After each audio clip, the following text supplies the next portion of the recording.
What's up, my comic community? My name's Cullen, and I collect comics. And it's Friday. I had this video for yesterday, and apparently 2 minutes in, my microphone batteries went out. So I'm gonna redo it, and yeah, I've got some other stuff too that I want to show anyway. So it's gonna be a little longer than the last version, maybe. But we're going to go ahead and get right into it. First, we're going to start with Batgirls. By the way, over the last week or so, I've read the first 10 issues of this series finally. This is one of my favorite series I've read in a long time. It's great. I love Stephanie Brown so much. She's one of my most favorite characters ever. I probably like her as much as I like Dick Grayson. I mean, those are like my two favorite characters.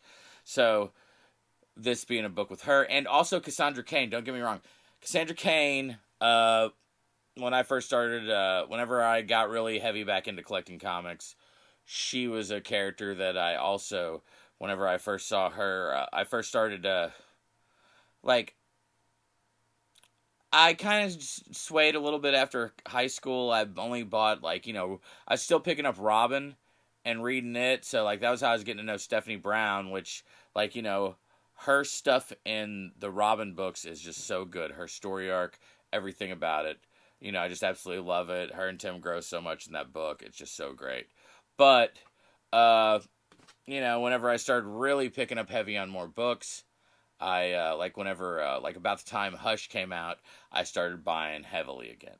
That was whenever I really started collecting a bunch. And I went back and got No Man's Land at that time, because Harley was one of my favorite characters as a kid, so I wanted to get the stuff with Harley. And then I found this Batgirl who couldn't talk.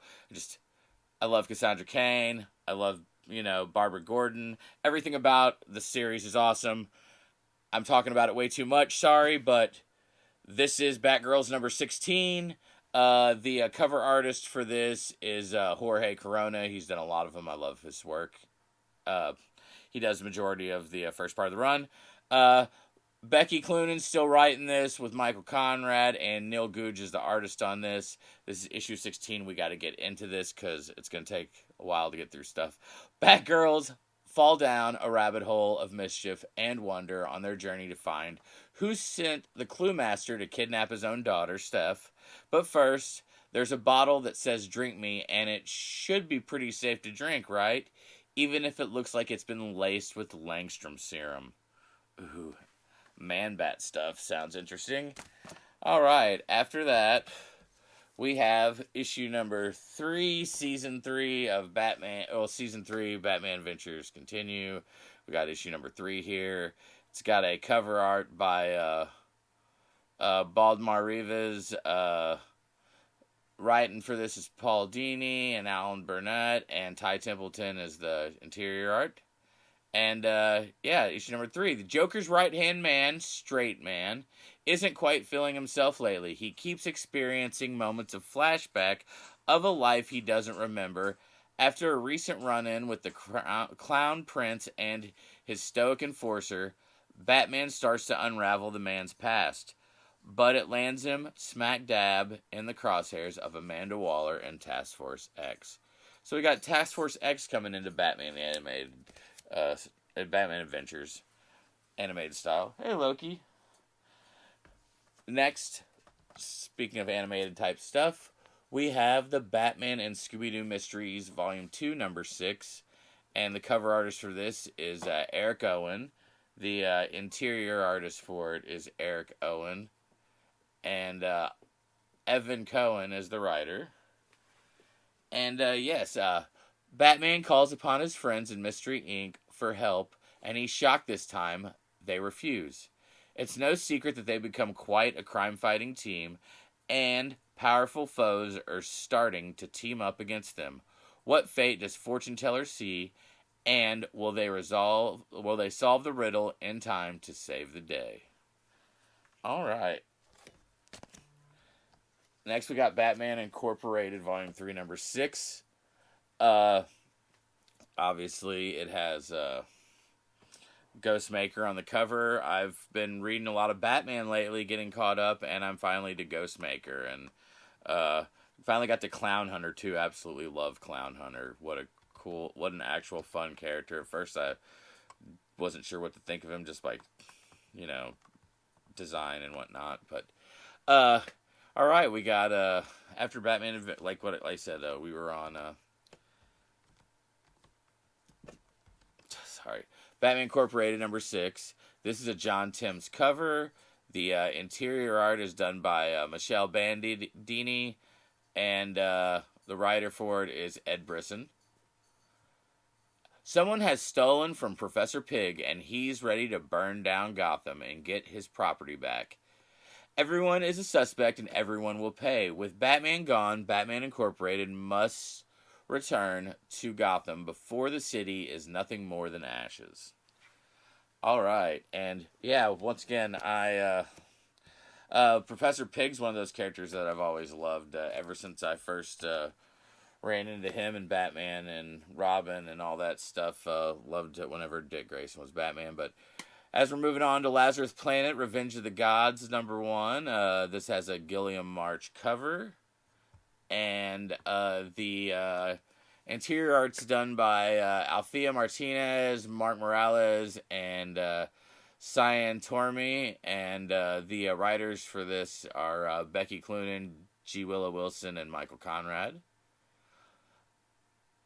After the events of Lazarus Planet, the gods of the multiverse have decided to take down the heroes they once called champions, and the world they've sworn to protect. For years, the gods sat idle atop their mountains as legends faded into obscurity along with their bodies.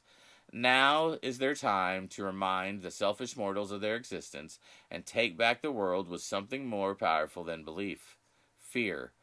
Only the brave heroes, Wonder Woman and Shazam, stand in their way, but will their combined powers be enough? Alright, looks like Lazarus Planet's finally starting to die down. Last DC book, we have Multiversity. Harley Quinn screws up the DCU #1. And this has an awesome Amanda Conner cover. Absolutely love it. The writer for this is Frank Thierry, and Logan Farber is the artist. And yeah, Multiversity. Harley screws up the DCU #1. Harley's back in Coney for a long overdue reunion with old friends, old haunts, and an old time machine. You heard it right, a mysterious benefactor has left Harley a time machine, and after giving it about a second of thought, she decided to take it for a joyride. What could go wrong, right? Funny you should ask. Turns out a quick trip through time can screw up a few things, namely the entire DC universe. Alright. Sounds like fun also. Next, we're moving on up to DC, or Marvel, obviously, with Avengers Forever, Volume 2. This is issue #15. This is the B cover. I need to still get the A cover. Stefano Caselli's Past Future Avengers Assemble connecting cover. The penciler for this is Aaron Cooter. The inker is Mark Farmer. The writer is Jason Aaron. And like I said, this is issue #15. Avengers Assemble Part 9, the Ultimate Chapter. The greatest battle in the history of the multiverse is raging and featuring the Avengers throughout time and space and countless versions of Captain America, Iron Man, and the God of Thunder. Yet somehow it all comes down to one Starbrand and one Ghost Rider, who unfortunately are the only Avengers whose powers don't seem to be working. Alright, I wonder how this series is going to end. Avengers Forever is one of those series that you should just pick up. Definitely go back and get the back issues, because there's a lot of cool stuff that goes on in there that definitely needs stories. And different versions of characters. Next, we've got Gold Goblin #5. And this is cover art is done by Taryn Clark, and Christopher Cantwell is the writer, and the art is done by Lan Medina. Norman's big play as a superhero is here. Can he stay a hero, or is the Green Goblin inevitable, or is his return to the Green Goblin inevitable? Well, I kind of like seeing good old Norm, so I hope it sticks. But next we got Hellcat, Volume 2, Number 1. This has got definitely a cool key to have now or new because it's the kind of like return, like Sleepwalkers are back. But let's see. The cover artist for this is Pierre Perez, and Alex Lanz is the artist, and Christopher Cantwell's writing this. Leaping from the pages of Christopher Cantwell's Iron Man run, Hellcat is back. Patsy is back on the West Coast, living in a demon house haunted by the ghost of her mother. When someone close to Patty's inner circle is murdered, Hellcat becomes a prime suspect. Now Patsy must prove her innocence and evade both the police and the supernatural sleepwalkers. To add to the peril she faces, her demonic ex, Damien Hellstorm, shows up, and that's never a good thing. Supernatural and superhero murder mystery. Damien Hellstorm, huh? Awesome. Next we have the Immoral X-Men 2, and this is a Todd Knock Sinister March connecting cover. I really need to get the other one of these. I really like it whenever Todd Knock does stuff other than just the headshots. Even though, don't get me wrong, I don't mind the headshots. A lot of people hate on them, but they're not horrible. But yes, we've got Todd Knock doing this cover for this. This is the artist for it is Andrea DeVito, and Kieran Gillen is the writer for this. He's been doing great with X-Men. But yeah, Immoral X-Men 2, putting the die in Diamond Age. Hail the Pax Krakoa. I don't know why I said that wrong. Or perish. But to this hell age is born a hero. Say a hero again to Rasputin 4. But what can one good chimera do in a universe of sin? First century of Sinister's plan has come to an end. And whether it's better or worse may depend on your symbol on may depend on the symbol on your forehead. All right. Next, we got issue 4, Miles Morales Spider-Man. Miles Morales Spider-Man continues to be a series one should get. I feel the cover artist for this is D.K. Rowan, and Federico Vincentini is the artist, and Cody Ziegler is doing the writing. Trial by Spider continues. Can Miles Morales save everyone when he can't even save himself? Rabble's all-out assault has left Spider-Man reeling, and he's about to spin his last web. Miles can't take much more, but Rabble's just getting started. All right. Next, my last new Marvel book, we've got Red Goblin number 2. And the cover artist for this is Inyuk Lee. I love his stuff. Who is the Goblin King? A new Goblin King reigns under the streets of New York. But who or what is this terrifying new leader, a resurgent Goblin nation? Sorry. Who is this terrifying new leader of a resurgent Goblin nation? And why has he kidnapped Norman Osborn? And why has he siphoned off gallons of Norman's Goblin serum-infused blood? Alright, looks like more things are trying to push Norman into being the Green Goblin, I guess. Next, we're going to go...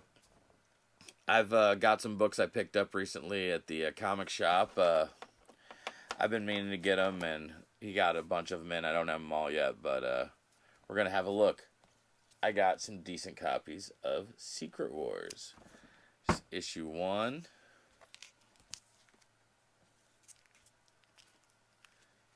Issue 2. And I know Secret Wars were kind of cheesy to some people, but legitimately it was some of my first real introduction into Marvel Comics. I was, as a young child, I still was into DC, but 3. Then we got 6. I didn't get 4 or 5, but I'm going to look out for those. Sweet 7. Actually, 7 was one of the first comics I remember of ever having anything to do with Secret Wars as a kid. I have a newsstand of this that was mine as a kid that's in way, way crappier condition. But then, number 8. Which is sweet, you know. First, not first black suit Spidey, but, you know, the first time you get to really see the symbiote. So, yeah, that's what I got from this week from the Comix Strip. My local comic pools. They're on Broadway in Cape Girardeau, Missouri. Sorry it went so long. Thanks for watching. Hit like and subscribe. I'm going to roll the books and get out of here, and I'll talk to y'all later.